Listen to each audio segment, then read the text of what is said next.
The automatic doors of Riverdale Community Hospital's emergency department slid open at 2:17 a.m., allowing a gust of October rain to sweep across the polished linoleum floor.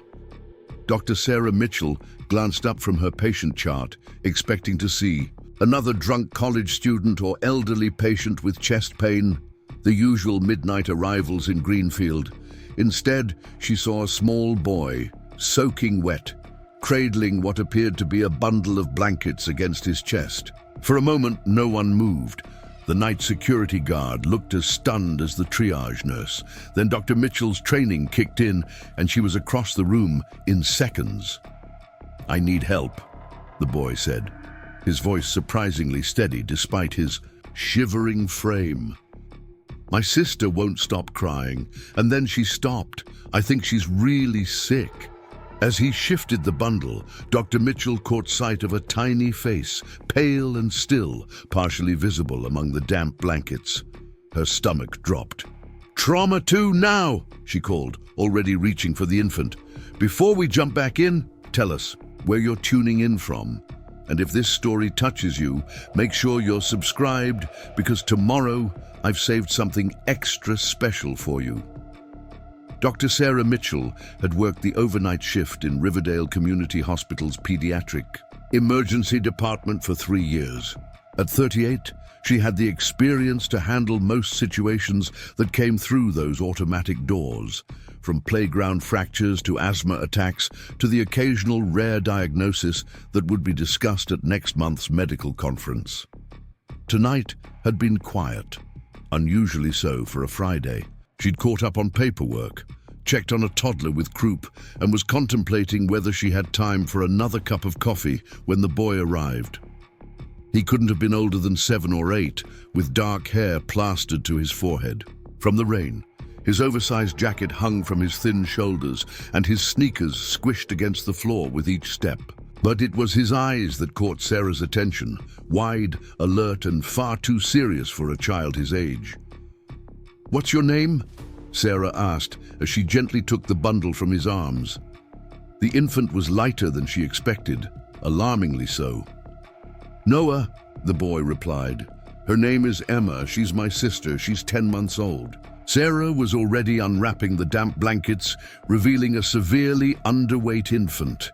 Emma's ribs were clearly visible, her arms and legs thin and lacking the typical baby fat of a healthy 10-month-old. Her breathing was shallow, her skin cool to the touch. "Nurse Chen," Sarah called to her colleague who had appeared at her side. "Let's get a weight, temperature, blood glucose, and full set of vitals. Start warming measures, and get an IV ready."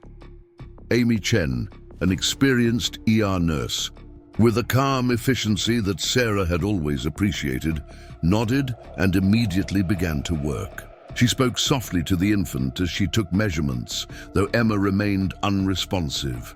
"Noah," Sarah said, turning back to the boy while her team worked on his sister.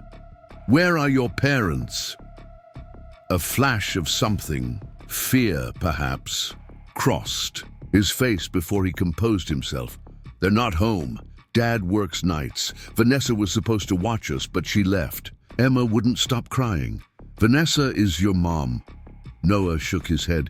"Dad's girlfriend. Our real mom left when Emma was born." Sarah nodded, filing away this information. "How did you get here, Noah?" "I walked." "You walked in this weather?" Sarah glanced toward the windows, where rain continued to lash against the glass. "How far?" "From Pine Valley Apartments. It's not that far." He shrugged, as if walking through a storm in the middle of the night with an infant was entirely reasonable. Sarah knew Pine Valley, a complex of aging apartment buildings on the edge of town. It was at least 2 miles from the hospital. "Dr. Mitchell," Amy called. "Temperature 95, 2, weight 13 pounds, 4 ounces. Blood glucose 58, BP is 78/45, heart rate 142, oxygen sat 94% on room air." The numbers painted a grim picture. A 10-month-old should weigh closer to 20 pounds. Emma was severely underweight and hypothermic. Her blood sugar was dangerously low. "Let's get a warming blanket, D10 bolus, and start maintenance fluids," Sarah ordered. "Full septic workup, CBC, CMP, blood culture. Get a chest x-ray and abdominal series." She turned back to Noah. "Is your sister allergic to anything? Any medical problems?" Noah shook his head. "She cries a lot.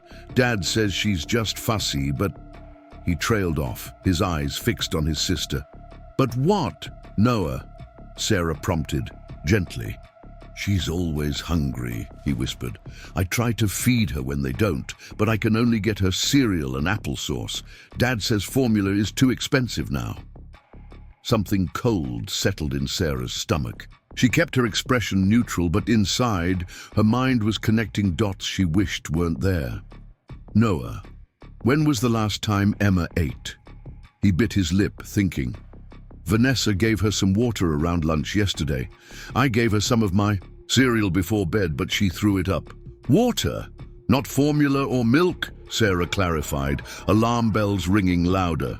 Noah nodded, his eyes still on his sister. "Dad says she needs to get used to regular food. Formula ran out last week. A 10-month-old being given water instead of age-appropriate nutrition, being fed adult cereal by her 7-year-old brother because no one else would." Sarah had seen cases of neglect before, but something about Noah's matter-of-fact delivery made this all the more heartbreaking. "You did the right thing bringing her in," Sarah assured him, placing a gentle hand on his shoulder. She noticed him flinch slightly at the contact. "You're a very brave brother." For the first time, Noah's composure cracked slightly. His lower lip trembled. "Is she going to be okay?" "We're doing everything we can," Sarah answered truthfully. "Amy here is going to get you some dry clothes and something to eat while we take care of Emma. Does that sound okay?" Noah hesitated, clearly reluctant to leave his sister's side.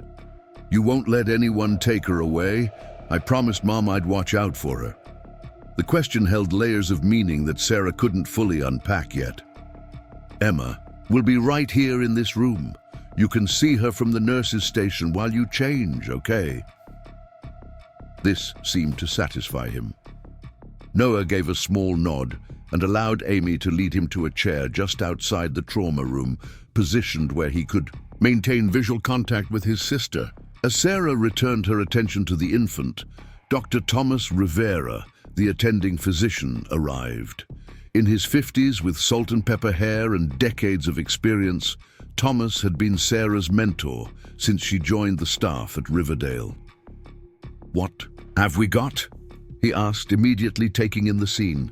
10-month-old female, severely malnourished and dehydrated, brought in by her 7-year-old brother who walked 2 miles in the rain. Parents not present. History suggests neglect at minimum. Sarah kept her voice low, aware of Noah watching from his position just outside the room.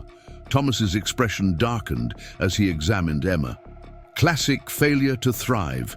Let's get a head CT to rule out any neurological issues, though this looks environmental rather than medical." He glanced toward Noah. "The brother seems protective." "Very," Sarah agreed. "He's given some concerning history about feeding practices. Says the father's girlfriend was supposed to be watching them, but left. Father works nights. Child services. I'll make the call. And the police. A 7-year-old shouldn't be the caretaker for an infant." As Thomas continued examining Emma, Sarah stepped out to check on Noah. Amy had found him a set of hospital scrubs that swam on his small frame, but at least they were dry. He sat perched on a chair, wolfing down a sandwich from the cafeteria, as if he hadn't eaten in days. Knowing what she now did about the household, Sarah wondered if that might be close to the truth. "That sandwich good?" she asked, sitting in the chair beside him. Noah nodded, his mouth full. He swallowed and asked, "Is Emma getting food too?" "We're giving her special nutrition through an IV directly into her bloodstream," Sarah explained. "Her body needs to take things slowly right now." Noah seemed to accept this explanation. He finished his sandwich and looked up at Sarah with those two old eyes. "Are you going to call my dad?" "We need to, yes." "Do you know his number?" Noah recited a phone number with practiced precision, but he doesn't answer much when he's at work, and he gets mad when people call him there. "What about Vanessa? Should we call her too?" A shadow crossed Noah's face. "She said not to bother her tonight. She had friends over." Sarah nodded, keeping her expression neutral despite the anger building inside her. "Noah, can I ask you some more questions about home? It would really help us take care of Emma better." He shrugged, which she took as assent. "Does Emma have a regular doctor, someone she sees for checkups?" "She went to the clinic when she was born. Dad said she was fine and didn't need to go back. What about you? Do you go to school?" Noah nodded. "Second grade at Greenfield Elementary, but I missed some days to watch Emma when Vanessa sleeps." "And how often does that happen? That you need to watch Emma instead of going to school?" He thought for a moment. "Maybe 2 or 3 days a week. Vanessa works some nights too, like Dad, and sometimes she's just really tired." Every answer painted a clearer picture of neglect. Sarah chose her next question carefully. "Noah, is there ever enough food?" Preparing and narrating this story took us a lot of time, so if you are enjoying it, subscribe to our channel. It means a lot to us. Now back to the story. "At home, for you and Emma?" His eyes dropped to his hands. "Dad brings groceries sometimes, when he gets paid. But the food goes fast because Vanessa's friends come over." He looked up suddenly, anxiety crossing his features. "Don't tell Dad I said that. He doesn't like when I talk about home stuff." "Why is that, Noah?" "He says family business stays in the family. Otherwise, people take kids away." The statement hung in the air between them, heavy with implication. Before Sarah could formulate a response, Amy approached with an update on Emma. "Blood work is being processed. Radiology is ready for her, and social services has been notified. Olivia." "Parker is on call tonight." Sarah nodded. "Any luck contacting the father?" "Left messages at both numbers. No response yet." Sarah turned back to Noah. "We need to take Emma for some pictures of her insides, like special photographs that help doctors see if everything is working right. Would you like to come with us that far? You can wait just outside the room." Noah nodded, sliding off the chair. As they walked toward radiology, his small hand slipped into Sarah's, the gesture so unexpected that she felt a lump form in her throat. Despite everything, this child still had the capacity to trust. In the radiology waiting area, Noah suddenly spoke. "Dr. Sarah, can I tell you a secret?" She knelt down to his level. "Of course, Noah. What is it?" He glanced around, making sure no one else could hear. "Sometimes when Dad and Vanessa fight, they lock us in the closet. Emma gets really scared in there. It's dark, and we can't get out until they remember us." His voice dropped even lower. "Sometimes that's a really long time, like all night." Sarah felt her heart constrict. "How often does this happen, Noah?" "When they're mad, or when they have the special medicine that makes them act funny." "Special medicine?" Sarah probed, gently. "The kind they hide when people come over, in little bags. Dad says it's grown-up vitamins, but I think it's the bad kind of medicine from the videos they show us at school. Drugs, of course." The picture was becoming clearer and more disturbing. "Noah, you're being incredibly brave telling me this. Has anyone ever hurt you or Emma? Not just locked you up, but hurt your bodies?" Noah hesitated, a war of loyalty and truth playing out on his young face. "Vanessa gets mad when Emma cries. She shakes her sometimes to make her stop, and one time..." He trailed off. "One time what, Noah?" Sarah prompted, keeping her voice gentle despite the anger building inside her. "One time, she put a pillow over Emma's face to make her be quiet. I pulled it off when Vanessa went to the bathroom. Emma was making funny sounds, and her lips were blue. his eyes filled with tears. I didn't know what to do. I sang to Emma until she fell asleep, but she didn't seem right after that. That was 3 days ago. Sarah felt cold horror wash over her. What Noah was describing wasn't just neglect, it was attempted murder. Noah, did you tell your dad about this? He nodded miserably. He said Vanessa didn't mean it, that she just gets stressed sometimes. He told me not to make up stories. Before Sarah could respond, a technician appeared to take Emma for her imaging. Sarah squeezed Noah's hand. You wait right here with Nurse Chen. I'll go with Emma to make sure. She's okay during the pictures. As the radiology team positioned Emma's tiny body for the scans, Sarah stepped outside to make an urgent call to the police. This was no longer just a child services matter. These children needed immediate protection. When she returned to the waiting area, she found Noah had fallen asleep in the chair, exhaustion finally claiming him. Amy sat beside him, her expression somber. He told me more, Amy said quietly, about the apartment. Said sometimes strange men come over and stay in the bedroom with Vanessa, even when his dad is home. Said his dad gets paid for it. She shook her head in disgust. There's a drug bust every other month at Pine Valley, but I never thought. Sarah nodded grimly. Sex trafficking on top of everything else. No wonder this poor kid is so vigilant. He's been the only real protection. His sister has. Olivia Parker, the hospital social worker, found them there 20 minutes later. In her early 40s, with a no-nonsense demeanor that belied her compassion, Olivia had worked with Sarah on many difficult cases over the years. I've reviewed the initial report, Olivia said after Sarah brought her up to speed on Noah's disclosures. Police are sending officers to the apartment now. They're also trying to locate the father at his workplace. She glanced at the sleeping boy. What's your medical assessment?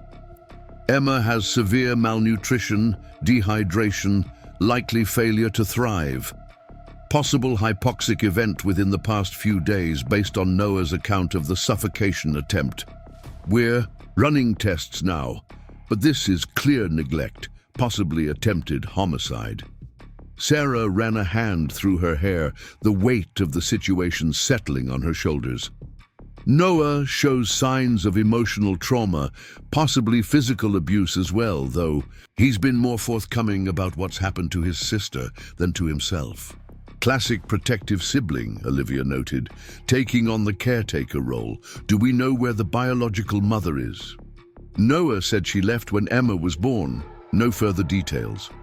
I'll see what I can find in the system. Olivia made a note on her tablet. In the meantime, once they're medically cleared, I'll arrange emergency placement. Separate placements initially, given Emma's medical needs. No, Sarah interrupted firmly. They need to stay together. You didn't see how protective he is of her. Separating them would cause additional trauma. Olivia frowned. It's not always possible to find emergency foster placement for siblings, especially with an infant who needs specialized care. Then we keep them here until you can, Sarah insisted. Emma will need hospitalization for at least a few days anyway. Use that time to find an appropriate joint placement. Their discussion was interrupted by the return of the radiology team with Emma. The infant was still unresponsive, though her vital signs had improved slightly with the warming measures and IV fluids. Dr. Rivera joined them, reviewing the initial scan results on a tablet. No obvious head trauma on CT. Chest X-ray shows some patchy infiltrates, possible aspiration pneumonia. Abdominal series shows significant constipation consistent with dehydration. He looked up at Sarah. Classic non-organic failure to thrive. This child has simply been starved. The blunt assessment, though clinically accurate, still hit Sarah hard. She looked at Emma's tiny form, now connected to monitors and IV lines. How could anyone do this to a child, let alone an infant? Officer James Wilson arrived 30 minutes later, his uniform still dripping from the rain. A veteran cop with kind eyes and a stern mouth. He took Noah's statement with gentle but thorough questioning once the boy had awakened. Sarah remained present, providing support and occasionally clarifying medical terminology. "We've got units at the apartment. Now," Officer Wilson informed them after finishing with Noah. "Father wasn't at the listed place of employment. They say he hasn't shown up for shifts all week. Girlfriend was found at the apartment, intoxicated, in the company of 2 men. Evidence of drug use throughout the residence." "And the conditions?" Sarah asked, though she already suspected the answer. "Deplorable. No proper food in the place, infant formula cans all empty, used as ashtrays." His expression darkened. "Found the closet the boy mentioned. Deadbolt on the outside, blankets and toys inside, indicating it's used regularly, and there's blood on one of the blankets." Sarah glanced at Noah, who had been given a coloring book and crayons by one of the nurses. He was methodically coloring within the lines, his focus intense, as if the simple act might shield him from the adult conversations happening around him. "What happens now?" she asked. "Arrest warrants are being prepared for both adults: child endangerment, neglect, possession with intent to distribute, and potential attempted homicide charges for the girlfriend based on the suffocation incident." Officer Wilson lowered his voice further. "We also found evidence suggesting the father was allowing people to photograph the children. The electronics have been seized." Sarah felt physically ill at the implication. "Those poor kids, do they have any other family? Grandparents, maybe?" "We're checking. The boy mentioned a grandmother in Willow Creek, but he doesn't know her name or address, just that his mother used to take him there before she left." As the night shifted into early morning, Emma's condition stabilized enough for her to be transferred to the pediatric ward. Noah refused to leave her side, even as his own eyes drooped with exhaustion. The staff prepared a cot next to Emma's crib, where Noah finally surrendered to sleep, one arm extended through the crib slats to maintain contact with his sister. Sarah stood in the doorway, watching the siblings. Despite having been on duty for nearly 12 hours, she couldn't bring herself to leave. Something about these children had gotten under her skin in a way that few cases did, despite the many difficult situations she encountered in pediatric emergency medicine. "You should get some rest," Thomas said, appearing beside her. "You're off shift now." "I know, just want to make sure they're settled." She couldn't explain the pull she felt toward these particular children, the fierce protectiveness that had ignited within her. "They're fighters," Thomas observed. "Especially that boy. Not many second graders would have had the presence of mind to get their sibling to a hospital in the middle of the night." "He shouldn't have had to," Sarah replied, unable to keep the edge from her voice. "He's 7 years old. He should be worried about homework and playground games, not keeping his baby sister alive." Thomas nodded, understanding the anger that drove her words. The system failed them, but they found you, and that might make all the difference. As Sarah finally prepared to leave, gathering her belongings from her locker, Olivia found her. "We may have located the maternal grandmother," the social worker announced. "Ruth Campbell in Willow Creek. We're verifying her relationship and assessing her situation now." "That's good news," Sarah said, hope flickering. "Any contact with the mother?" Olivia shook her head. "Records suggest possible overdose death last year, though we're still confirming identity. If it's the same Jessica Williams, she died in a county 3 hours from here." The pieces fell into place. A mother's death, a father overwhelmed or indifferent, turning to drugs and worse, children becoming inconvenient obstacles rather than precious responsibilities. "Let me know what you find out about the grandmother," Sarah said, "and if there's anything I can do." As she drove home through the lightning dawn, Sarah couldn't stop thinking about Noah's face when he'd first arrived, determined and frightened, but somehow still holding on to hope. about Emma's frail body fighting to recover from months of neglect, about a system with too many cracks for children to fall through. When she reached her modest home on the outskirts of Greenfield, Sarah sat in her car for several minutes before going inside. The rain had finally stopped, leaving a glistening sheen on the world around her. She thought about the comfortable bed waiting for her, the simple luxury of safety and security that Noah and Emma had been denied. "They'll be okay," she told herself aloud. "The system will work for them this time." But even as she said it, she knew that she would be back at the hospital long before her next shift, checking on the siblings who had walked through the rain seeking help, who had whispered their painful truths to a stranger because they had nowhere else to turn. Because sometimes Sarah knew being a doctor meant more than treating physical ailments. Sometimes it meant being the person who noticed, who listened, who believed a child's whispered truth. And sometimes that made all the difference in the world. Sarah Mitchell woke suddenly, her phone vibrating on the nightstand. She'd managed just under 4 hours of sleep before the device pulled her from dreams filled with rain-soaked children and darkened closets. The clock read 12:17 p.m. "Dr. Mitchell," she answered, her voice still rough with sleep. "Sarah, it's Olivia Parker." The social worker sounded tense. "There's been a development with the Williams children. Are you able to come in?" Sarah was already swinging her legs over the side of the bed. "What happened? Are they okay?" "Emma's condition is stable, but Noah's father has arrived at the hospital. He's demanding to take both children home and creating quite a scene. Hospital security is involved, but I thought you might want to be here given your connection with Noah." "I'll be there in 20 minutes, Sarah said, already reaching for her clothes. The October day was crisp and bright, a complete contrast to the stormy night before. Sunlight glinted off puddles in the hospital parking lot as Sarah hurried toward the entrance. She'd thrown on jeans and a sweater, her hair pulled back in a hasty ponytail, medical badge clipped to her belt. The pediatric ward was in an unusual state of commotion. As she stepped off the elevator, Sarah immediately spotted a small cluster of people near the nurses' station.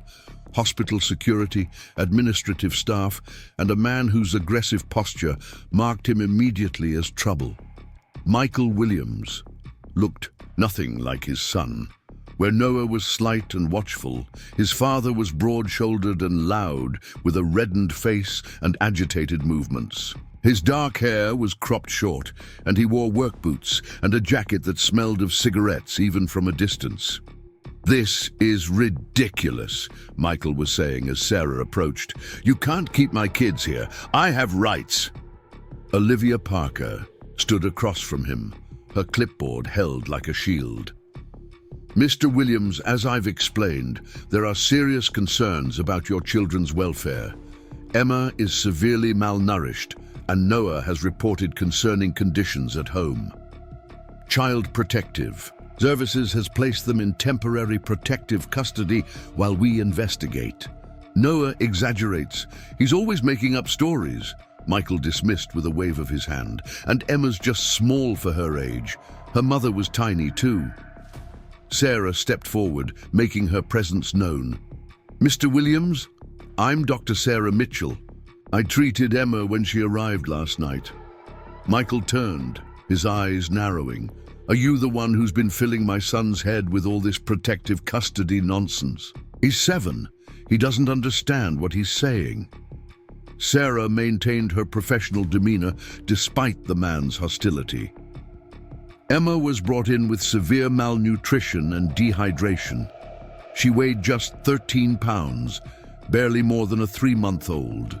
Her condition is consistent with long-term nutritional neglect. "We've been going through a rough patch financially," Michael countered, his tone shifting to something more calculated.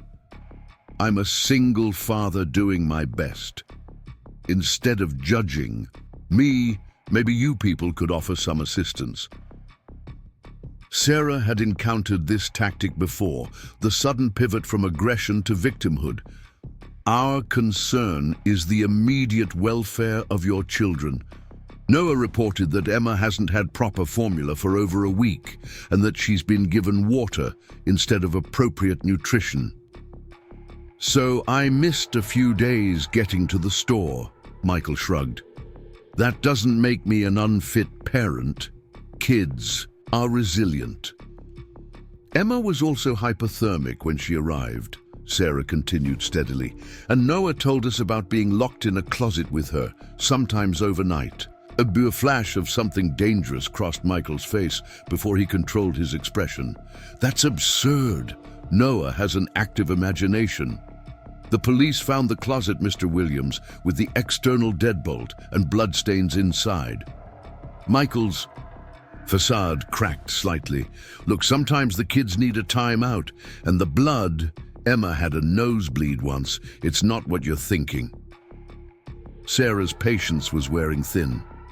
Your 7-year-old son walked 2 miles through a storm in the middle of the night carrying his infant sister because he was afraid she was dying. That doesn't happen in homes where children feel safe and cared for. Where is Noah? Michael demanded, changing tactics. I want to talk to my son. He's with Emma, Olivia interjected, and given the circumstances, any contact with your children will need to be supervised. Michael's face flushed with renewed anger. This is illegal. You can't keep me from my kids based on the word of a confused child. Actually, we can, said a new voice. Officer Wilson had arrived, accompanied by a female officer Sarah didn't recognize. Michael Williams, I'm placing you under arrest for child endangerment, criminal neglect, and possession of controlled substances with intent to distribute. The color drained from Michael's face. This is harassment. You have no proof of any of that. The evidence collected from your apartment suggests otherwise, Officer Wilson replied evenly. Vanessa Lewis is already in custody and has made some interesting statements about your parenting practices, not to mention your side businesses. The mention of Vanessa seemed to deflate Michael. He glanced around, calculating his options, then made a sudden break toward the hallway leading to the patient rooms. He made it only a few steps before security intercepted him. The struggle was brief but intense. Michael thrashed and swore as Officer Wilson cuffed him, his threats echoing. Down the corridor, you can't keep my kids. Noah, tell them they're lying about us. Sarah's heart sank as she spotted a small figure at the far end of the hallway. Noah, standing frozen in hospital-issue pajamas, watching his father's meltdown with wide, frightened eyes. How much had he heard? Sarah immediately moved toward him, positioning herself to block his view of the continuing commotion. Hey there, she said softly, kneeling to his level. Let's go back to Emma's room, okay? Noah's eyes remained fixed on the scene behind her, where his father was still struggling against the officers. Is Dad going to jail? There was no point in lying. It looks that way, yes.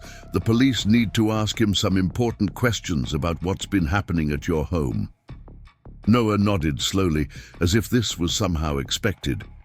Is he mad at me? Because I brought Emma here? The question broke Sarah's heart. Noah, listen to me. You did exactly the right thing bringing Emma to the hospital. She needed medical help that she wasn't getting at home. None of this is your fault. His eyes finally met hers, searching for the truth. Promise? I promise you're not responsible for any of this. You're a child, Noah. It's the grown-ups who are supposed to take care of you and Emma, not the other way around. As she guided Noah back to Emma's room, Sarah glanced over her shoulder. Michael was being escorted toward the elevator, his resistance now reduced to verbal protests. Their eyes met briefly across the distance, his filled with cold fury, hers with unwavering resolve. In that moment, Sarah silently vowed that Michael Williams would never have the opportunity to hurt his children again. Whatever it took, whatever. system she needed to navigate or fight, she would ensure these siblings remained safe. Emma's condition had improved somewhat overnight. Her vital signs were stabilizing, and she had responded well to the carefully calculated nutrition being delivered through her IV. Still painfully thin, she nevertheless looked less fragile than she had the night before. Her eyes, the same deep, brown as Noah's, now tracked movement around the room. "She looks better," Noah observed as he climbed onto the chair beside Emma's crib. He reached through the slats to hold his sister's tiny hand. "Her eyes are more awake." "She's getting stronger," Sarah agreed, adjusting one of Emma's monitoring leads. "The medicine and special food are helping her body recover." Noah watched, his sister with the intense focus that seemed characteristic of him. "When she gets better, where will we go?" The question hung in the air between them, heavy with implication. Sarah sat on the edge of the bed, choosing her words carefully. "Olivia, the lady with the clipboard who was talking to your dad, she's working on finding a safe place for both of you to stay together." "Done not back home?" Noah asked, though his tone suggested he already knew the answer. "No, not back to your apartment." Sarah saw no benefit in sugarcoating the situation. "It wasn't a safe place for you and Emma." Noah nodded, his expression a mixture of relief and anxiety. "What about Nana Ruth? Could we go stay with her?" Sarah felt a spark of hope. "Is that your grandmother? Do you know where she lives?" "In Willow Creek. She has a yellow house with flowers all around it. Mom used to take me there before Emma was born, but then Dad said we couldn't go anymore." Sarah made a mental note to share this information with Olivia. "Would you like to stay with your Nana Ruth, if that's possible?" "She makes good cookies," Noah said simply, as if that answered the question. Then, more seriously, "She was nice to Mom, even when Mom was sad a lot, and she has pictures of me when I was a baby on her refrigerator." The door opened, and Nurse Chen entered with a tray. "Lunchtime for our brave boy," she announced, setting down a plate with a sandwich, apple slices, and a carton of milk. "The kitchen even sent up an ice cream cup for later if you eat your meal." Noah's eyes widened at the sight of the food. Despite having eaten the night before, he still regarded the simple meal as something extraordinary. Sarah wondered how long food insecurity had been his reality. "I better get back to my rounds," Sarah said, standing. "I'll check on you and Emma again soon, okay?" Noah looked up from his sandwich, which he had already started eating with methodical precision. "You're leaving?" The anxiety in his voice made Sarah hesitate. "Just for a little while. The nurses are here and I'll be back before my shift this evening." This seemed to reassure him, though he still watched her departure with a troubled expression. In just 12 hours, Sarah had somehow become a fixed point in his unstable world, a responsibility she felt keenly. In the hallway, she found Olivia waiting for her.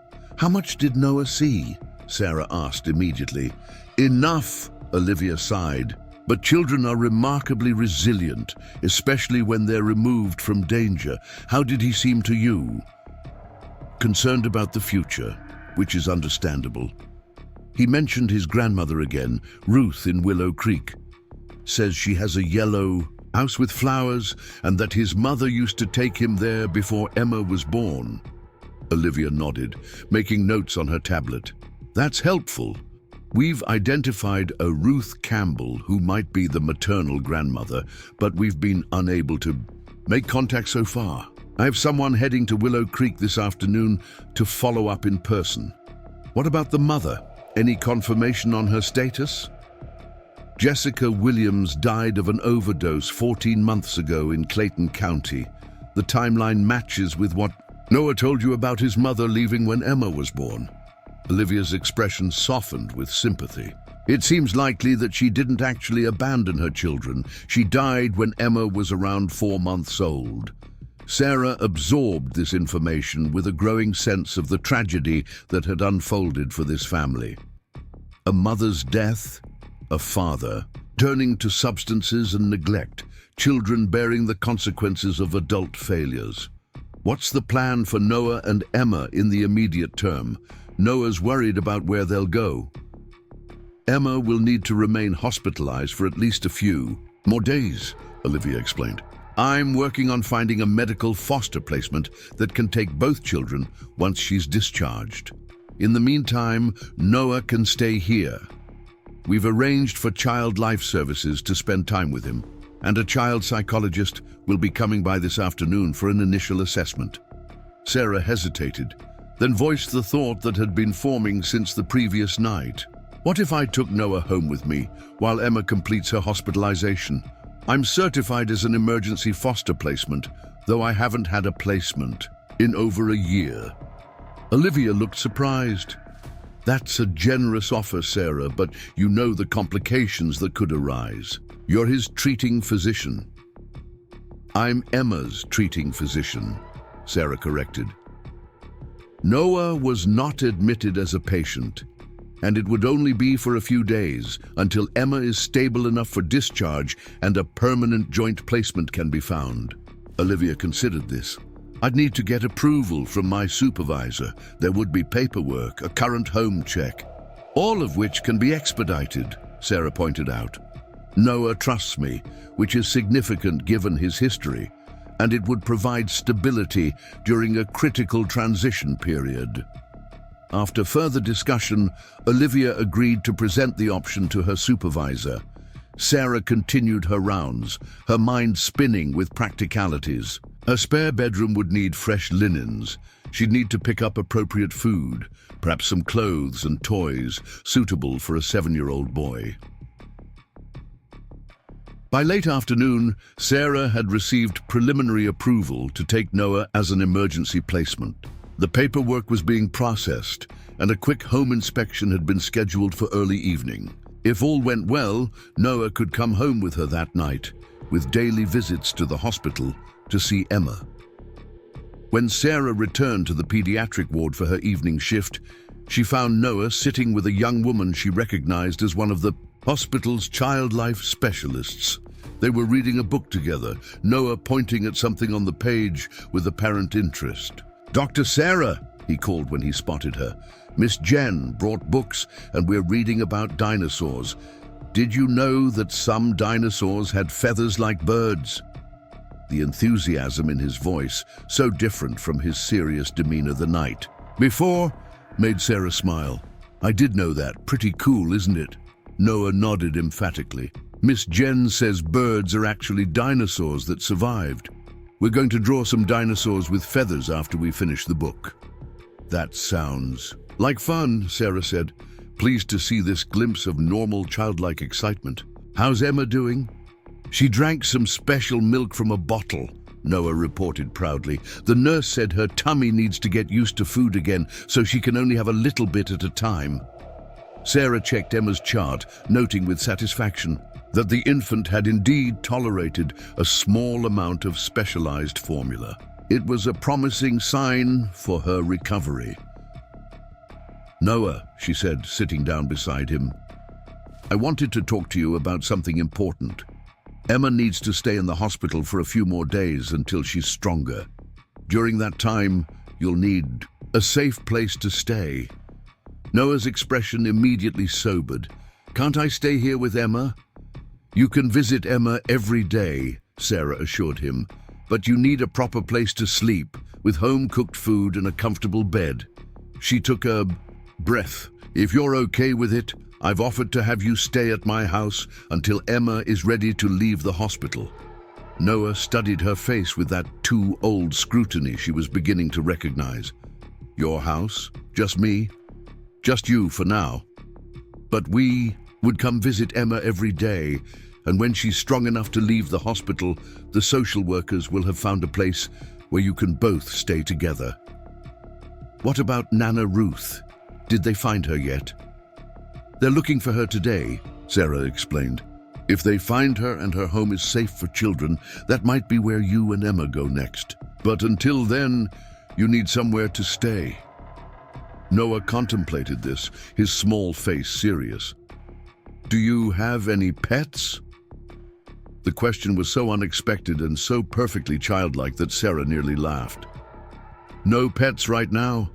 I used to have a cat named Jasper, but he was very old and died last year. Oh, Noah looked disappointed, then brightened. Do you have dinosaur books at your house? I'm not sure, but we could certainly get some from the library. This seemed to satisfy him. After a few more questions, did she have a backyard? What kind of food did she cook? Was her house far from the hospital? Noah tentatively agreed to the arrangement. Just until Emma can come too, he stipulated firmly. Just until Emma can come too, Sarah confirmed. The next few hours passed in a whirl of preparations. The home inspection was completed, emergency placement papers signed, and temporary guardianship established. Dr. Rivera adjusted the schedule to ensure Sarah would have the next 2 days off to help Noah settle in, with evening shifts afterwards. That would allow her to bring Noah for daytime visits with Emma. By 9 p.m., Sarah had gathered essential supplies: pajamas, a toothbrush, some basic clothing, and a stuffed dinosaur that the gift shop volunteer had insisted on donating when she heard about Noah's situation. Are you ready to go?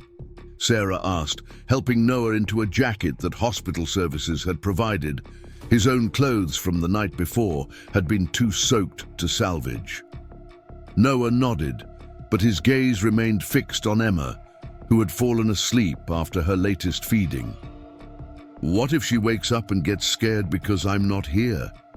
The nurses will take excellent care of her, Sarah assured him. And look, she has a special monitor that will tell them if she needs anything.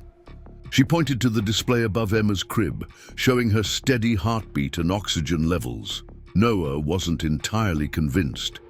He approached the crib and reached through the slats one more time, gently touching Emma's hand. I'll be back tomorrow, Emma, he whispered. Dr. Sarah says you need to get strong so we can be together again, so drink your special milk, okay? The tenderness of the moment brought tears to Sarah's eyes, which she quickly blinked away. This boy had been forced to become a caretaker, far too young, shouldering responsibilities that no child should bear. Allowing him to simply be a 7-year-old, even briefly, would be an important part of his healing. The drive to Sarah's house was quiet. Noah sat in the booster seat that Olivia had provided, watching the nighttime scenery with wide eyes. Occasionally, he would ask a question. What's that building? Or, how far are we from the hospital? But mostly he seemed lost in thought. Sarah's house was a modest 2-bedroom craftsman on a quiet street lined with mature oak trees.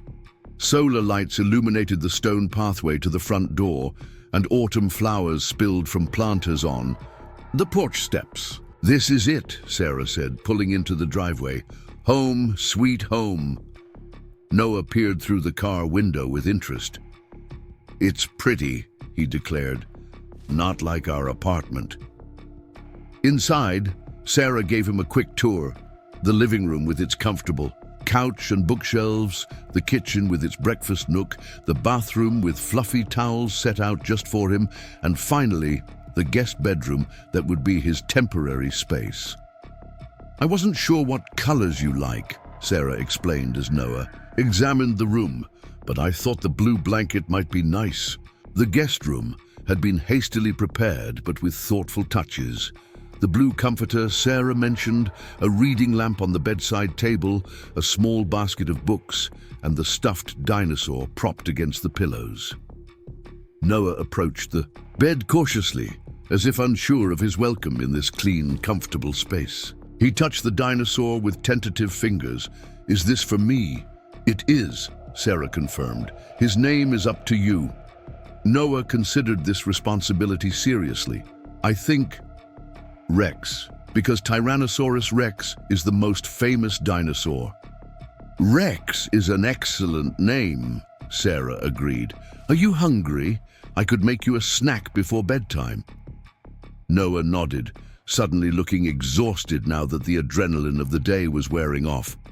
In the kitchen, Sarah prepared a simple snack of apple slices with peanut butter and a glass of milk.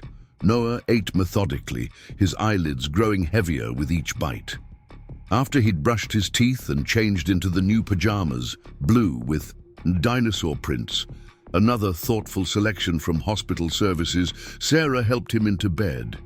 "If you need anything during the night, my bedroom is right across the hall," she explained. "It's okay to wake me up, for any reason at all." Noah nodded solemnly. "Thank you for letting me stay here." "You're very welcome, Noah."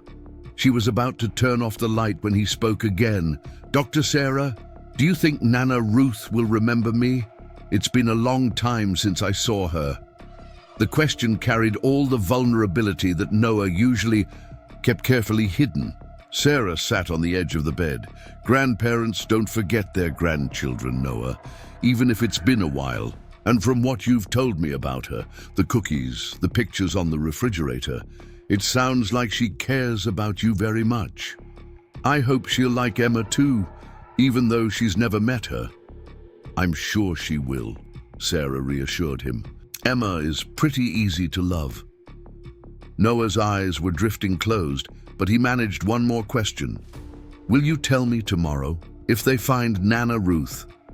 "The very minute I hear anything," Sarah promised. As Noah finally surrendered to sleep, clutching Rex the dinosaur against his chest, Sarah remained beside him for several minutes, watching the rise and fall of his breathing. In the soft lamplight, with his features relaxed in slumber, he looked exactly what he was, a 7-year-old child, vulnerable and trusting despite everything he had endured. Sarah thought about the path that had led them here, a desperate midnight journey through the rain, a whispered truth in a hospital corridor, a system finally, belatedly, moving to protect 2 children who had been failed by those meant to care. For them, tomorrow would bring new challenges, finding the grandmother, continuing Emma's medical treatment, beginning the long process of healing for both siblings. But for tonight at least, Noah was safe, warm, and fed. It was a beginning, however small. As Sarah finally turned off the lamp and tiptoed from the room, she carried with her the weight of Noah's trust and the hope that tomorrow might bring better news. For a child who had been forced to be the guardian of his sister's welfare, surrendering that burden, even temporarily, represented a profound act of faith. Sarah vowed silently that his faith would not be misplaced. Not this time, not on her watch. Sarah awoke to the sound of soft footsteps in the hallway outside her bedroom. For a moment, disoriented by sleep, she couldn't place the unfamiliar noise in her otherwise silent home. Then memory returned. Noah, Emma, the emergency placement. She glanced at the clock. 5:47 a.m. The footsteps paused outside her door, then retreated. Sarah slipped out of bed, pulled on a robe, and quietly opened her bedroom door.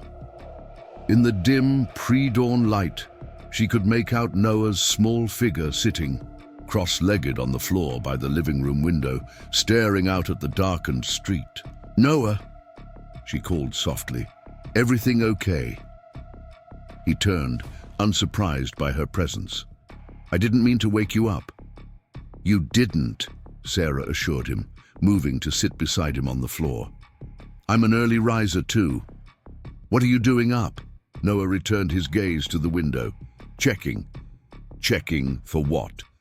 "Just checking," he repeated, but his posture, tense, vigilant, told Sarah everything she needed to know. He was watching for threats, maintaining the protective vigil that had become second nature during his years of caring for Emma in an unsafe environment. "The doors and windows are all locked," Sarah told him gently, "and this neighborhood is very safe. No one knows you're here except the people who are helping you and Emma." Noah nodded, though his eyes continued scanning the quiet street. "Sometimes Dad would come home really late or really early. Those were the bad times." Sarah's heart ached at the matter-of-fact way he described his ongoing trauma. Your dad doesn't know where you are, Noah, and he can't get to you or Emma right now. Are you sure? The question carried the weight of years of broken promises and adult failures. I'm sure, Sarah said firmly. The police have him in custody, and there are special orders in place to make sure he stays away from both of you.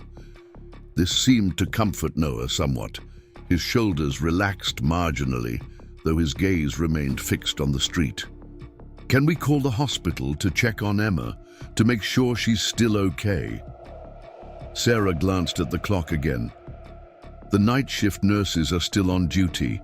How about I make us some hot chocolate, and then we can call it 7 cows when the day nurses have finished their morning rounds. We'll get the most up-to-date information then. Noah considered this reasonable suggestion, then nodded his agreement. Okay, but real hot chocolate? Not the powder kind? The real thing, Sarah promised, touched by the simple childlike request buried beneath his serious demeanor. With mini marshmallows if you want them. In the kitchen, Sarah warmed milk on the stove while Noah perched on a stool at the counter. Watching her movements with that characteristic intensity, she could feel his eyes tracking her as she added cocoa powder, a touch of sugar, and a splash of vanilla to the simmering milk. My mum used to make hot chocolate, Noah said unexpectedly, before Emma was born, when she was happy. Sarah poured the steaming liquid into mugs. You have good memories of your mom? Noah nodded, accepting the mug with careful hands. She used to sing a lot, and she'd take me to the library every Saturday morning for story time. His expression clouded. But then she got sad, really sad. Dad said it was because of Emma coming, but I don't think that was true. She was sad before that. Depression can be a very difficult illness, Sarah said, choosing her words carefully. Sometimes people with depression turn to substances, alcohol or drugs, to try to feel better, but those things actually make the depression worse. Like the bad medicine, Noah said with sudden understanding. That's what Mom had. Depression. Dad just said she was crazy and weak. Sarah felt a surge of anger toward Michael Williams, who had not only neglected his children, but had denied them the truth about their mother's illness, twisting it into something shameful rather than a medical condition requiring treatment. Depression isn't weakness, Noah. It's an illness, just like pneumonia or diabetes. Some people recover with treatment, and others struggle with it for a long time. Noah sipped his hot chocolate thoughtfully. I wish Mom had gotten the right kind of medicine instead of the bad kind. Me too, Sarah said softly.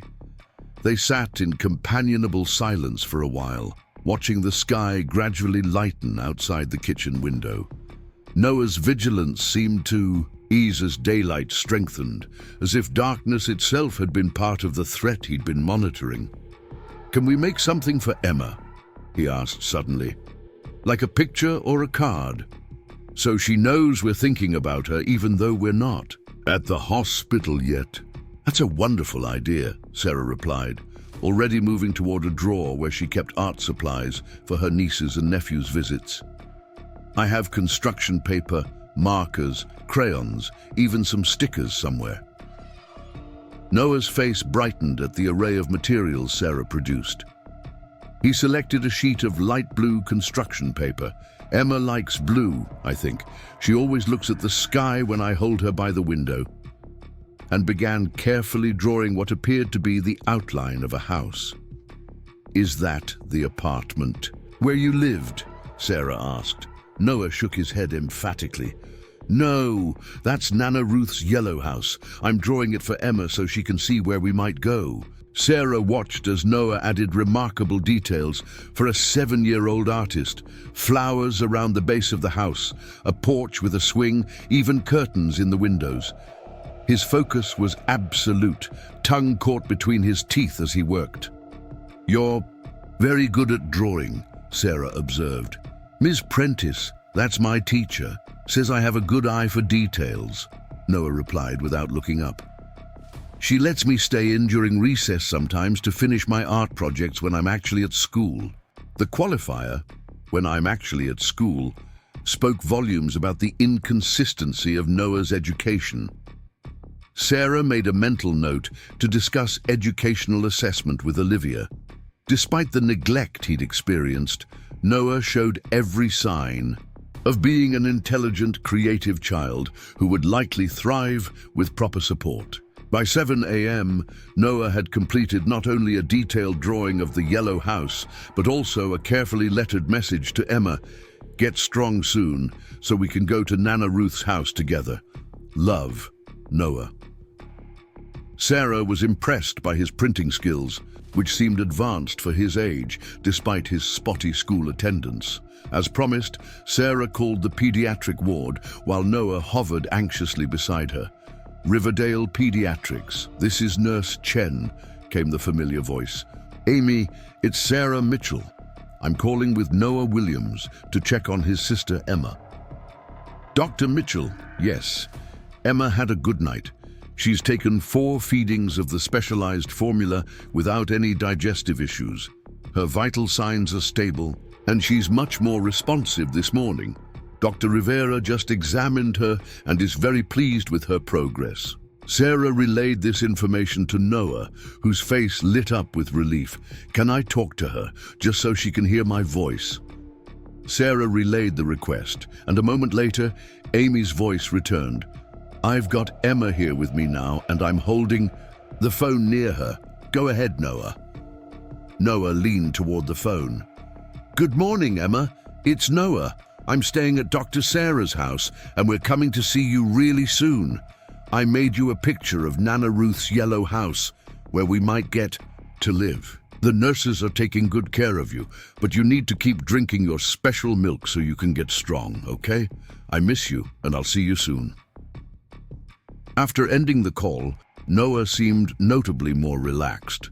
The reassurance that Emma was improving, and the opportunity to connect with her, even briefly, had eased his most pressing worry. "When can we go to the hospital?" he asked, already gathering his drawing and a few other pictures he'd made. "We'll head over after breakfast and showers," Sarah promised. "We're expected at 9:30. That gives us plenty of time to get ready and maybe stop at the store to get Emma a small gift. Would you like that?" Noah nodded enthusiastically. "Could we get her a soft toy? She never had any toys of her own at the apartment." The simplicity of the request tugged at Sarah's heart. "That's a perfect idea." The morning proceeded with greater ease than Sarah had anticipated. Noah approached the tasks of showering and dressing with the self-sufficiency of a child long accustomed to caring for himself, though he accepted Sarah's help with washing his hair, seeming to enjoy the simple, nurturing gesture. At a small boutique, on the way to the hospital, Noah selected a stuffed lamb with impossibly soft fur for Emma.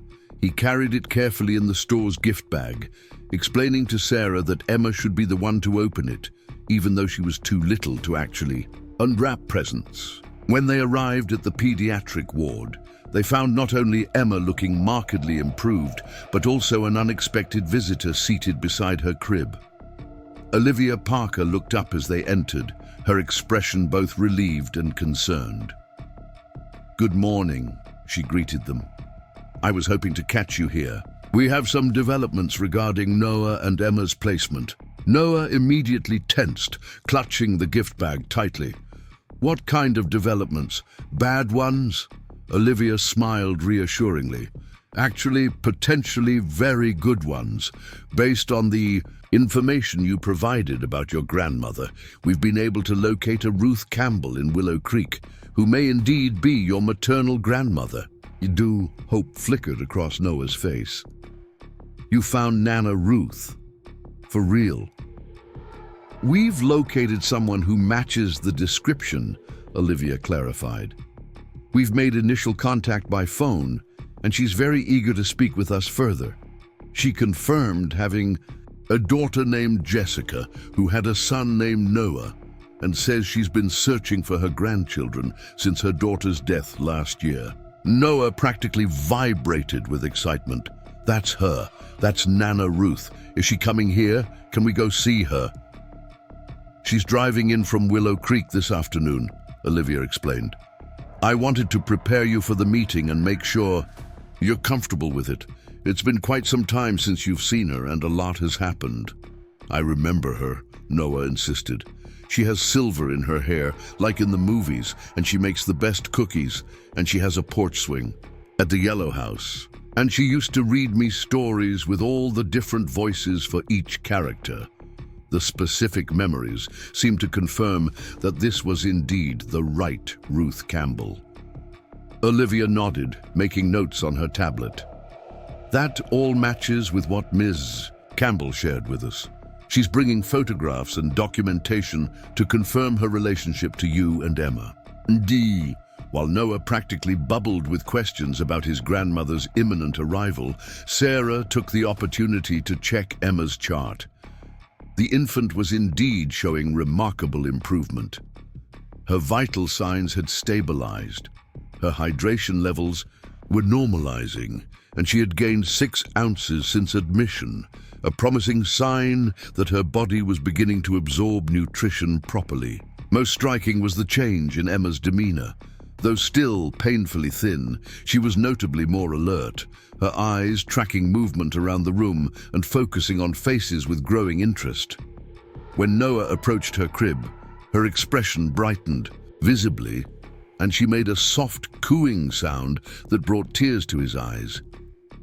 She remembers me, he whispered, reaching through the crib slats to touch her tiny hand.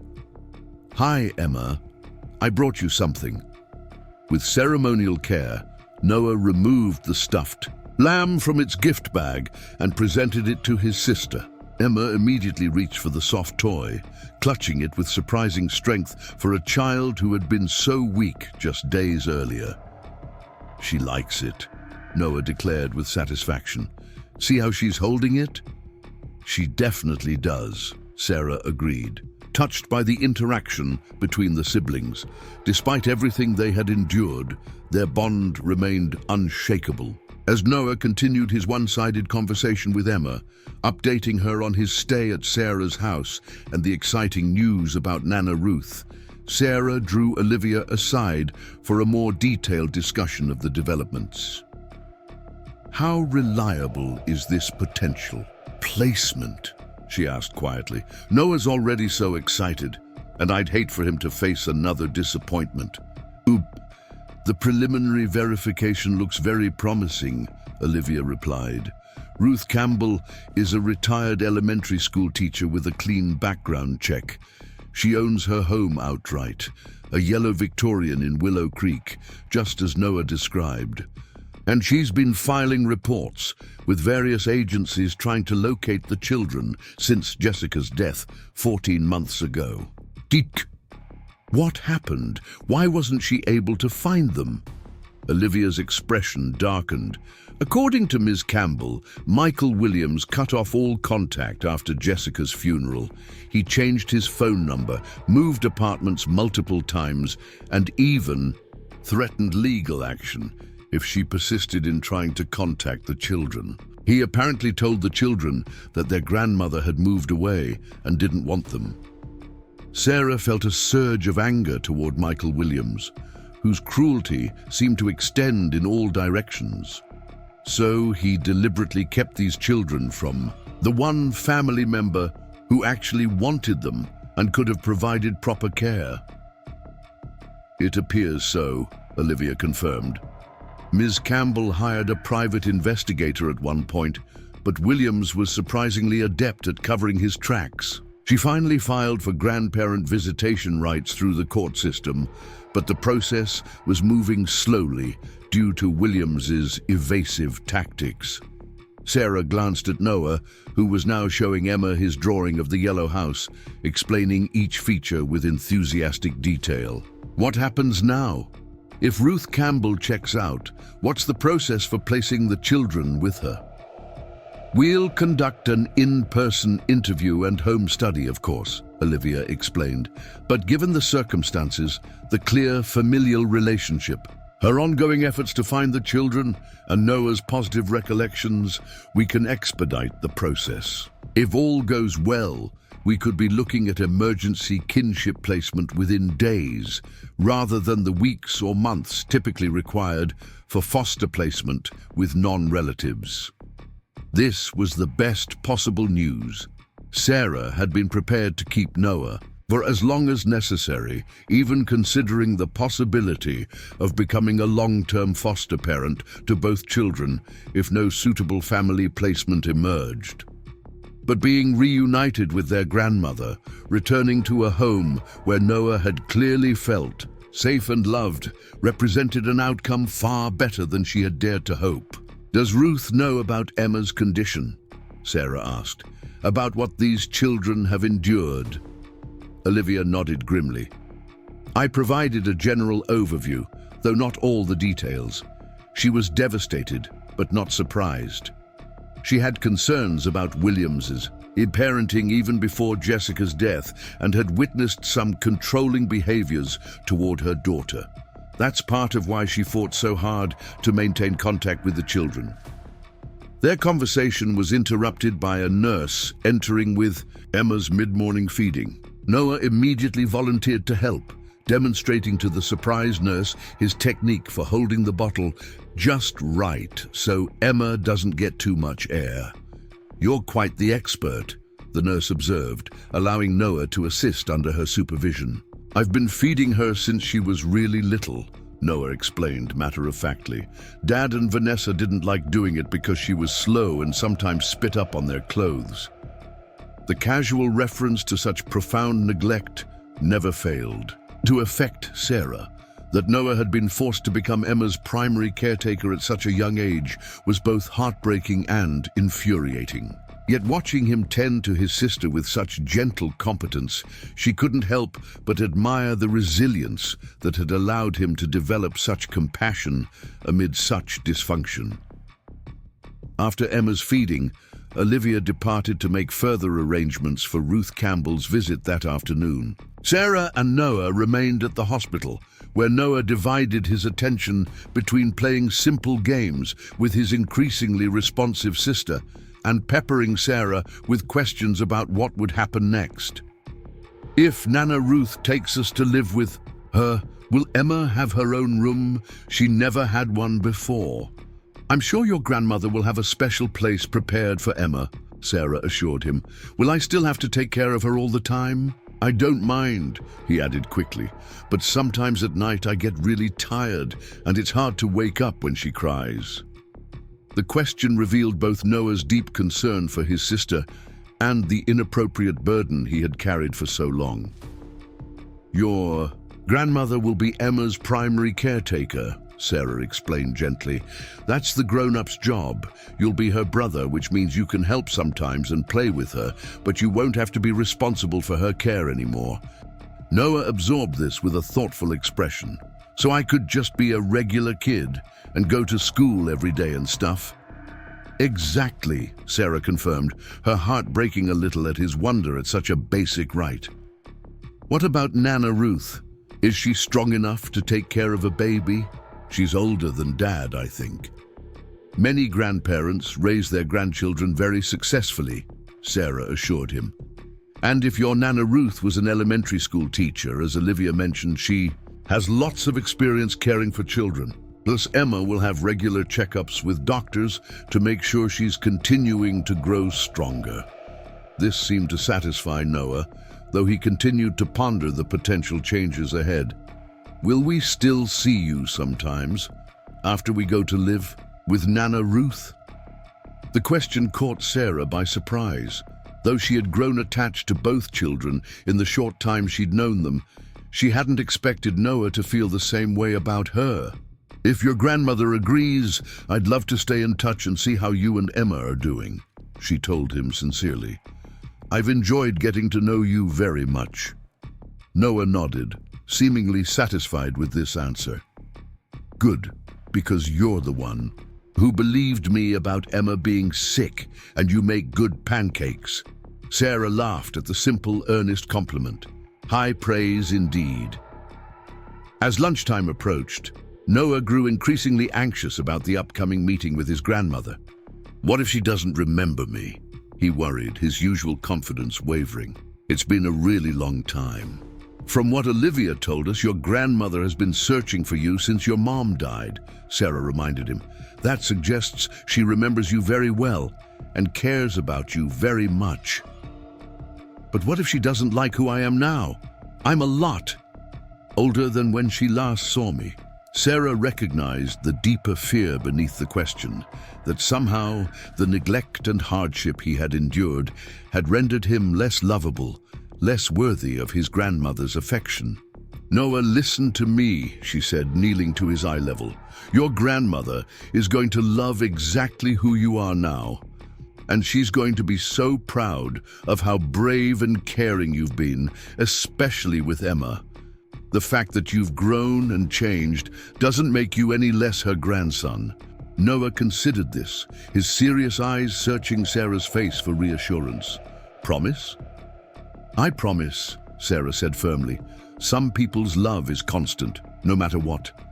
From everything I've heard, your grandmother sounds like one of those people. This assurance seemed to calm Noah's anxiety somewhat. He turned his attention to his appearance, suddenly concerned about making a good impression. Should I change my shirt? This one has a spot from breakfast. Sarah examined the tiny stain on his otherwise clean t-shirt. We can change it if you'd like. I think I have another one in your backpack. Noah nodded decisively. I want to look nice for Nana Ruth, and maybe we should comb my hair again. Sarah helped him change into a fresh shirt and neaten his hair, touched by his desire to present his best self to his grandmother. His anticipation was palpable, a mixture of excitement and nervousness that manifested in constant movement, straightening Emma's blankets, reorganizing the get-well cards that hospital staff had made for her, practicing his smile in the reflection of the window.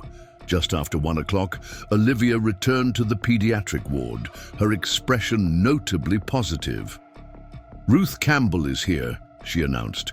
She's completed the initial interview with our team and provided documentation confirming her relationship to you and Emma. Would you like to meet with her now? Noah nodded, suddenly speechless with anticipation. He moved to stand beside Emma's crib, one hand reaching through the slats to touch his sister's arm, as if drawing strength from the contact. I'll bring her in, Olivia said, then paused. Sarah, would you like to stay for the initial meeting? Noah seems to draw comfort from your presence. Of course, Sarah agreed, moving to stand supportively beside Noah. Whatever helps make this easier for both children. As Olivia left to escort Ruth Campbell to the room, Noah looked up at Sarah with wide, serious eyes. My stomach feels funny, like there are butterflies inside it. That's completely normal when you're excited or nervous about something important, Sarah assured him. Just take deep breaths. Noah nodded, drawing in a deep breath just as the door opened. The woman who entered behind Olivia was in her mid-60s, with silver-streaked dark hair pulled back in a neat bun. She wore simple, practical clothing, a blouse, cardigan and slacks, and carried herself with a quiet dignity. But it was her eyes that immediately captured Sarah's attention, the same deep brown as Noah's, currently brimming with tears as they fixed on the small boy standing beside Emma's crib. Noah, Ruth Campbell breathed, her voice breaking slightly. My sweet, sweet boy. For a moment, Noah stood frozen, staring at his grandmother as if unable to believe she was really there. Then his face transformed with recognition and joy. Nana Ruth! He cried, suddenly all motion as he launched himself across the room and into her waiting arms. Ruth knelt to catch him in a fierce embrace, tears streaming freely down her lined face as she held him close. I've been looking everywhere for you, she whispered, her voice thick with emotion. Every single day. Dad said you moved far away, Noah told her, pulling back slightly to search her face. He said you didn't want us anymore. Ruth's expression clouded with pain, quickly replaced by determination. That wasn't true, sweetheart. Not for 1 minute. I've been right where I've always been, in the yellow house, searching for you and praying every day that I'd find you again. I knew it, Noah declared, with the simple conviction of a child whose world had just realigned with his deepest hopes. I told Emma about you, about the yellow house with the flowers and the porch. Swing. Ruth smiled through her tears, one hand gently smoothing Noah's hair. The porch swing is still there, waiting for you, and the flowers are blooming even now, the autumn ones that look like little stars. Asters, Noah said promptly. You taught me that name. You remember, Ruth marveled, fresh tears spilling. Oh, Noah, you've grown so much. You look so like your mother around the eyes. At the mention of Jessica, a shadow crossed Noah's face. Mom died. Dad said she left us, but I heard him tell Vanessa that she overdosed. That means the bad medicine killed her, right? Ruth nodded, not shying away from the difficult truth. Yes, sweetheart. Your mama had an illness that made it hard for her to stop taking certain medicines, even though they were dangerous. She loved you very, very much, but her illness was too strong in the end. Noah absorbed this confirmation of what he had already pieced together. I miss her sometimes, but I couldn't tell Dad that because it made him mad. You can always talk to me about your mama, Ruth assured him. I miss her too, every single day, and I have lots of stories about her when she was your age that I can share with you. Noah's expression brightened at this prospect. Then, remembering his sister, he took Ruth's hand and led her to Emma's crib. This is Emma. She's my sister. She was really sick because Dad and Vanessa didn't feed her right, but Dr. Sarah and the hospital are making her better. Ruth approached the crib with visible emotion, gazing down at the granddaughter she had never met, the child born in the final months of her daughter's troubled life. Hello, precious Emma, she whispered, reaching into the crib to gently touch the infant's cheek. You look so much like your mama when she was a baby. Emma, who had been watching the interaction between Noah and Ruth with alert interest, responded to Ruth's voice with a soft coo and a wave of her tiny arms. She likes you, Noah declared confidently. She doesn't make that sound for everyone. Ruth laughed softly through her tears. I've been waiting so long to meet her, to meet both of you again. She turned to Sarah and Olivia. Thank you for finding them, for saving them, for bringing us back together. As Ruth continued her reunion with her grandchildren, Sarah stepped back, giving them space for this precious reconnection.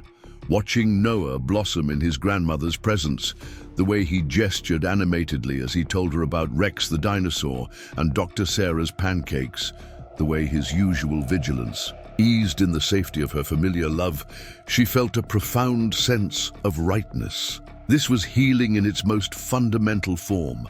Not just Emma's physical recovery from malnutrition, not just Noah's emerging from the burden of inappropriate responsibility, but the restoration of a family bond that should never have been broken. A circle closing, damaged but unbroken, offering these vulnerable children the security of belonging that was their birthright. There would be challenges ahead, of course.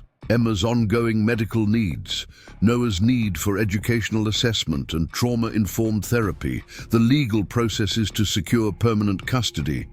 But watching Ruth Campbell with her grandchildren, Sarah had no doubt that this woman possessed both the love and the strength to guide them through whatever lay ahead. Sometimes, Sarah reflected, the most important treatment had nothing to do with medicine at all, but with reconnection, with finding the places and people where healing could truly begin. Thursday morning arrived with clear skies and golden autumn sunshine that streamed through the windows of Sarah's guest bedroom. Noah was already awake when she checked on him, carefully packing the few belongings he had accumulated during his brief stay: the dinosaur pajamas, the space books, and most importantly, Rex the dinosaur, who was tucked securely under his arm. Today's the big day, Sarah said, leaning against the doorframe. "How are you feeling?" Noah considered the question with his characteristic thoughtfulness. "Excited and a little nervous, but mostly excited." "That makes perfect sense," Sarah assured him. "It's a big change, even if it's a good one." "Do you think Emma knows something important is happening?" Noah asked, smoothing the blankets on the bed with careful precision. "She seemed extra wiggly yesterday." Sarah smiled at his concern for his sister's understanding. "Babies are very perceptive. She might not understand exactly what's changing, but she can definitely sense when people around her are excited or happy." After a special breakfast of French toast, Noah's request for their final morning together, they headed to the hospital. The custody hearing was scheduled for 2 p.m., but they wanted to spend the morning with Emma, whose discharge was tentatively approved for later that afternoon, pending one final round of tests and examinations. When they arrived at the pediatric ward, they found Ruth already there, sitting beside Emma's crib and reading a colorful picture book to the infant, who was more alert and responsive than she had been since her admission. "Good morning," Ruth greeted them, her face bright with anticipation for the day ahead. "Someone's in an excellent mood today." She nodded toward Emma, who was batting at a small plush toy suspended above her crib. Noah hurried to his sister's side. "Hi, Emma, it's a big day today. If everything goes right, we get to go to Nana Ruth's yellow house tonight." Emma responded with delighted babbling, reaching for her brother with newfound energy. Dr. Rivera arrived for his morning assessment, checking Emma's vitals and reviewing her latest test results. "She's made remarkable progress," he told them, clear satisfaction in his voice. "Weight gain is steady, feeding tolerance is excellent, and all lab values are trending toward normal ranges." "Does that mean she can be discharged today?" Sarah asked. "Barring any unexpected developments, yes. I'll do one final examination this afternoon after your court appearance. If everything remains stable, she should be able to go home with her grandmother this evening." Noah beamed at this news, looking from Dr. Rivera to Ruth and back again. "Tonight? Really tonight?" "Really tonight," Dr. Rivera confirmed with a warm smile. "You've been an excellent advocate for your sister, Noah. Her rapid recovery is due in no small part to your quick action in bringing her here." The praise made Noah duck his head with uncharacteristic shyness, though the pleasure in his expression was unmistakable. The morning passed in a flurry of preparations. The hospital's child life specialist visited with age-appropriate books explaining Emma's ongoing nutritional needs, specially designed for Noah to understand his sister's recovery process without feeling responsible for it. The discharge planner reviewed final instructions with Ruth, and the pediatric nutritionist delivered a detailed feeding schedule. By noon, Olivia arrived to escort them to the courthouse. "Everything's ready," she assured them. "The judge has reviewed all the documentation and is extremely supportive of the placement. This should be straightforward." Noah had dressed in his nicest clothes for the occasion, khaki pants and a button-down shirt that Ruth had brought the previous day. His hair was neatly combed, and he carried himself with a solemnity that reflected his understanding of the day's importance. "You look very handsome," Sarah told him as they prepared to leave the hospital. "Nana Ruth says first impressions matter," Noah replied seriously. "I want the judge to know I'm responsible." The family court was housed in a stately brick building in downtown Greenfield. Inside, the atmosphere was more welcoming than Sarah had expected, with comfortable waiting areas and walls adorned with children's artwork. Noah examined his surroundings with curious eyes. "It doesn't look like the courtrooms on TV," he observed. "That's because this building is specially designed for cases involving children and families," Olivia explained. "The judges here want everyone to feel comfortable, especially kids." They were directed to a small private waiting room where Noah's attorney, a kind-faced woman named Marina Diaz, who had been appointed to represent his interests, introduced herself. "I'm here to make sure the judge understands what you want and need," Marina explained to Noah at his eye level. "Can you tell me how you feel about living with your grandmother?" Noah didn't hesitate. "I want to live with Nana Ruth in the yellow house with Emma. We'll be safe there and she makes good cookies." Marina smiled at the simple yet profound assessment. "Safety and cookies are both very important," she agreed. "Is there anything else you'd like the judge to know?" Noah thought for a moment. "I want to go to school. A regular school where I don't have to miss days to take care of Emma. And I want Emma to have enough food all the time so she doesn't cry because she's hungry." The straightforward wishes tightened Sarah's throat with emotion. Such basic needs, safety, education, adequate nutrition, yet they had been denied to him for so long that they now represented aspirational goals rather than basic expectations. At precisely 2 p.m., they were escorted into a small courtroom. Rather than the imposing layout seen in television dramas, this room featured a semicircular arrangement where all parties sat at a large table. Judge Eleanor Washington, a dignified African-American woman in her 60s, presided from a slightly elevated desk at the center of the arc. "Good afternoon," Judge Washington greeted them warmly. "This is a closed hearing regarding temporary custody of minors, Noah Michael Williams, age 7, and Emma Jessica Williams, age 10 months. The proceedings moved with efficient compassion. Olivia presented the case for placement with Ruth, detailing the circumstances of the children's discovery, their medical conditions, and the investigation into Michael Williams and Vanessa Lewis.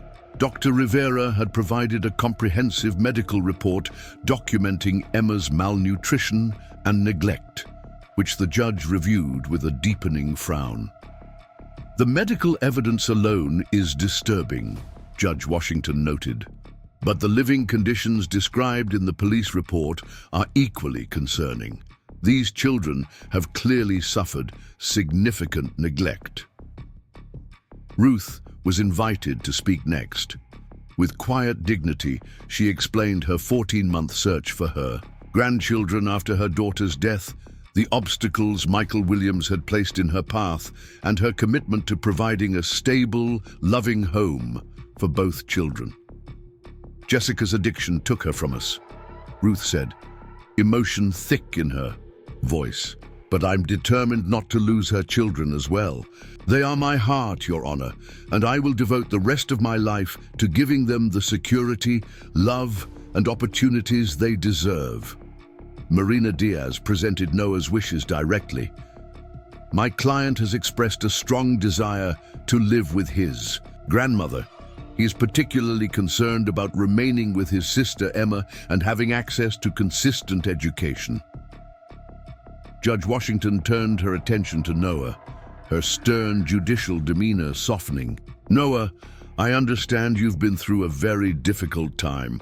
Would you like to tell me anything about what you want for yourself and your sister?" Noah sat up straighter, his small face serious. "I want Emma to be safe and have enough food. I don't want her to ever be locked in a closet again or have a pillow put over her face when she cries. I want to go to school every day and learn about science and space. And I want us to live with Nana Ruth because she loves us and has been looking for us for a long time." The simple eloquence of his statement brought tears to several eyes in the courtroom. Judge Washington nodded, clearly moved. "Thank you for your honesty, Noah. It's very helpful to hear directly from you." The representative for Child Protective Services presented their recommendation for placement with Ruth, citing the thorough home study, background checks, and Ruth's detailed plans for the children's medical care, education, and emotional support. After all testimony was presented, Judge Washington delivered her ruling without hesitation. "Based on the evidence presented and the clear best interests of the children, I am granting temporary custody of Noah and Emma Williams to their maternal grandmother, Ruth Campbell, effective immediately. This arrangement will be reviewed in 90 days with the expectation of moving toward permanent guardianship if the placement proves successful, as I have every reason to believe it will. She looked directly at Noah. Young man, I'm very impressed by your courage and your love for your sister. You're going to have a wonderful new start with your grandmother. Then she addressed Ruth. Ms. Campbell, the court entrusts these children to your care with full confidence in your ability to provide the stable, loving home they deserve. The order includes provisions for regular medical follow-up for Emma, counseling services for Noah, and supervised visitation with the children's father only if deemed appropriate by their therapists at a future date. With a final tap of her gavel, Judge Washington made it official. This placement is approved. Best wishes to all of you as you begin this new chapter together. Noah's face broke into a rare, uninhibited smile. He looked up at Ruth, then at Sarah, joy radiating from him. We did it, he whispered. We really get to go to the Yellow House.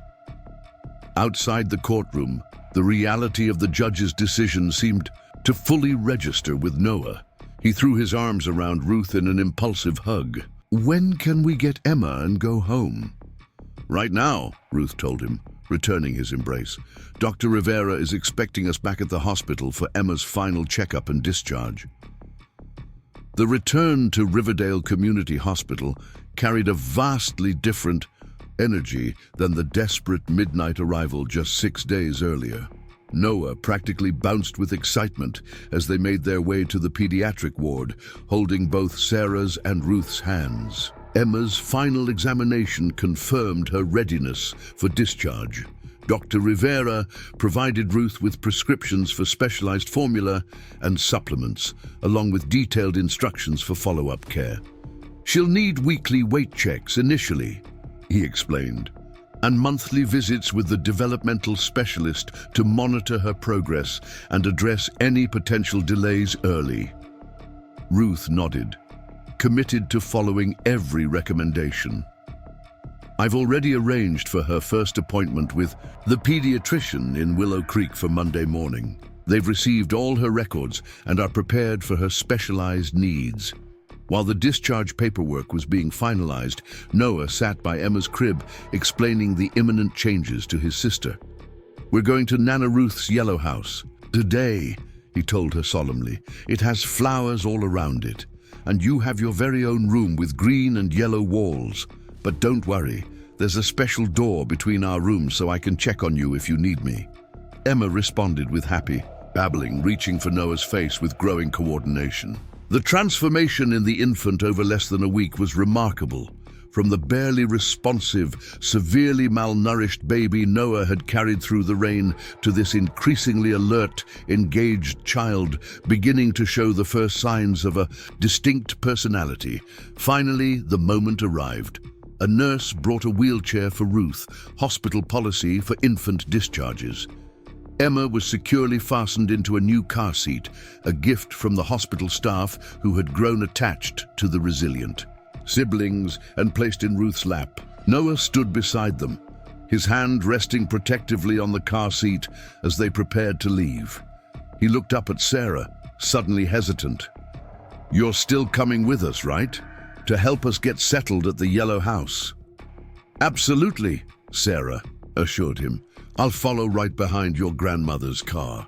The procession through the hospital corridors took on an almost ceremonial quality. Hospital staff who had participated in Emma's care emerged from various departments to wish the family well. Nurse Chen presented Noah with a certificate of bravery. Dr. Rivera offered a final encouraging update on Emma's improved condition. Even the pediatric janitor who had brought Noah extra desserts during his hospital stay appeared with a small farewell gift, a keychain featuring a miniature astronaut.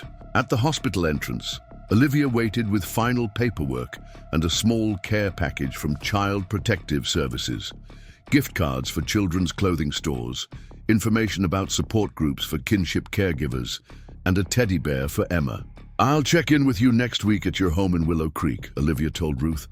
But please call if you need anything at all before then. The autumn afternoon was golden with late sunlight as they exited the hospital. What a contrast, Sarah thought, to the stormy night when Noah had arrived, soaking wet and desperate, carrying his sister through the rain. Now they departed together, headed towards safety and stability rather than fleeing from danger. Ruth's car, a well-maintained sedan with car seats already properly installed for both children, waited in the patient discharge area. As Ruth secured Emma's carrier in its base, Noah turned to Sarah with sudden urgency. "Dr. Sarah, will you ride with us instead of following in your car, just for the drive to the yellow house? I want to show you all the landmarks on the way." Sarah glanced at Ruth, who nodded approval. "I'd be honored to join you," Sarah told Noah, touched by his desire to include her in this transition moment. The drive to Willow Creek took just under an hour, winding through countryside ablaze with autumn colors. Noah appointed himself tour guide, pointing out interesting sights with growing animation as they approached his grandmother's town. "That's the apple orchard where Mom and I used to pick apples," he explained as they passed a hillside grove. "And over there is the lake where Grandpa used to take Mom fishing when she was little. Nana Ruth says she'll take me there too when I'm a little bigger." As they entered Willow Creek, a picturesque small town with a quaint main street and well-maintained homes, Noah's excitement visibly increased. "We're almost there. You turn down Maple Street, and then it's the third house on the right, the yellow one with the big porch." Ruth followed his directions with an indulgent smile, clearly delighted by his enthusiasm. When they turned onto a tree-lined street of charming older homes, Noah pressed his face to the window in anticipation. "There it is," he exclaimed as a cheerful yellow two-story house came into view. "The yellow house with flowers!" The house was exactly as it had appeared in Ruth's photos, a well-maintained Victorian with white trim, a wraparound porch adorned with hanging baskets of autumn flowers, and a garden that even in October bloomed with late-season color. A porch swings swayed gently in the breeze, and warm light glowed from within, suggesting Ruth had arranged for lights to be on for their arrival. "Welcome home," Ruth said softly as she parked in the driveway. "Both of you." Noah was out of the car almost before it stopped, bouncing with barely contained excitement on the front walkway as he waited for the adults to join him. Sarah helped with Emma's carrier while Ruth gathered the discharge paperwork and medication bag. "Can I show Dr. Sarah my room first?" Noah asked as they approached the front door. "Before we do anything else?" "Of course," Ruth agreed, unlocking the door and disarming the security system. A new installation, Sarah noted, likely part of Ruth's preparations to protect her grandchildren from any potential interference from their father. Inside, the house was even more charming than the photos had suggested.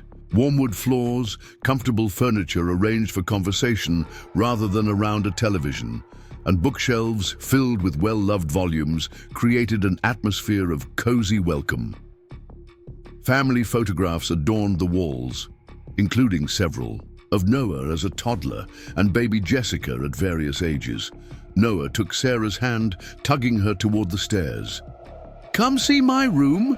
It's even better than in the pictures." Sarah glanced at Ruth, who nodded encouragement. "I'll get Emma settled and start warming her formula. Take your time. The house tour is important." Noah led Sarah up the polished wooden staircase with its intricately carved banister. "This was Mom's house when she was little," he explained. "She grew up here with Nana Ruth and Grandpa. My room used to be her room when she was a kid."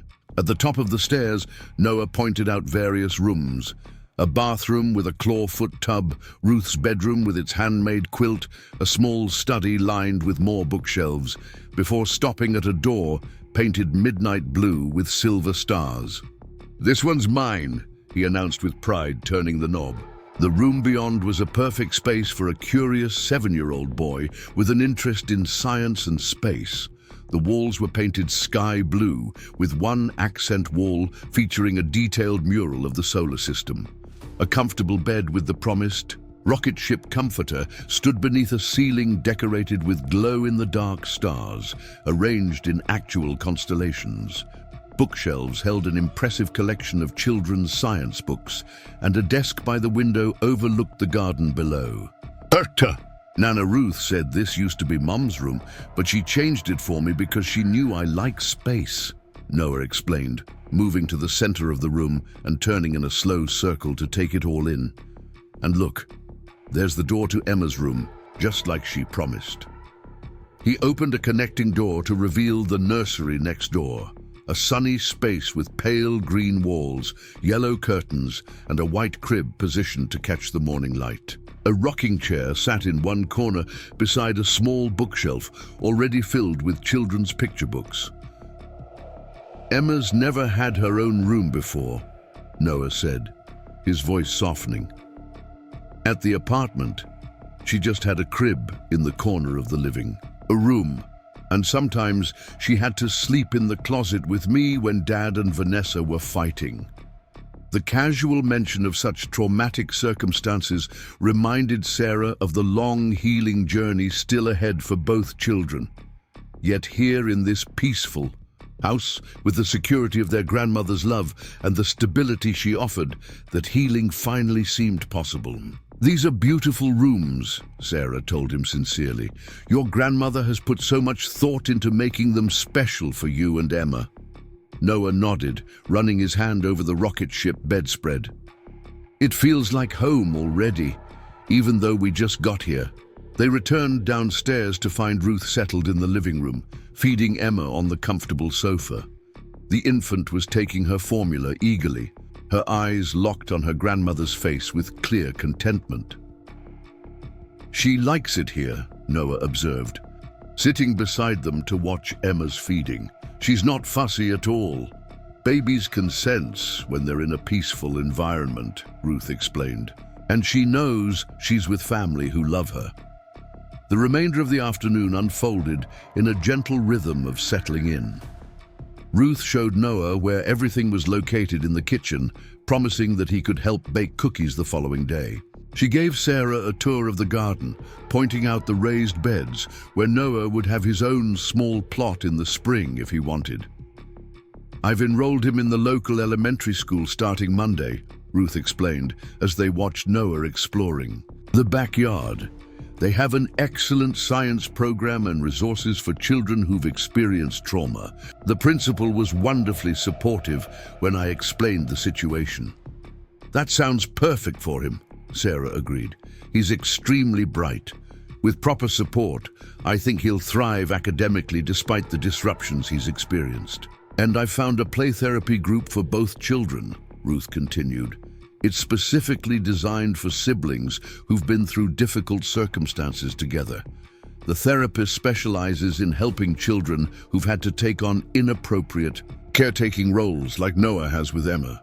Sarah was deeply impressed by Ruth's thoroughness in preparing for her grandchildren's needs, not just their physical requirements, but their emotional and psychological recovery as well. This was a woman who had clearly spent her 14 months of searching, not just looking for the children, but also educating herself on how best to support them once found. As evening approached, the time came for Sarah to depart. The goodbye was more emotional than she had anticipated. Emma, full from her formula and content in her grandmother's arms, offered Sarah a drowsy smile that revealed the first hint of a dimple in her chubby cheek. Ruth embraced her warmly, expressing heartfelt gratitude for everything she had done for her grandchildren. "You'll always be welcome here," Ruth assured her. "These children wouldn't be safe if not for your interventions. You're part of their story now, a vital part." But it was Noah's farewell that affected Sarah most deeply. He stood on the porch, steps suddenly solemn again as the moment of separation arrived. "I want to show you something before you go," he said, pulling a folded paper from his pocket. He handed it to Sarah with careful fingers. It was a drawing, clearly created during one of his hospital art therapy sessions. The image showed 4 figures standing before a yellow house with flowers. A tall woman with auburn hair labeled Doctor, Sarah stood beside a smaller woman with silver-streaked dark hair labeled Nana Ruth. In front of them were two small figures, a boy holding the hand of a tiny girl. Noah and Emma were written beneath them. Above the entire scene, in careful block letters, were the words, "My family." The therapist said family isn't just who you're related to, Noah explained seriously. It's also the people who help you when you really need it, so that means you're part of our family now. Sarah knelt to his level, genuinely moved by the gesture. "This is the most beautiful gift anyone has ever given me, Noah. Thank you. I'll hang it in a special place in my home. Will you still come visit us? Even though Emma's all better?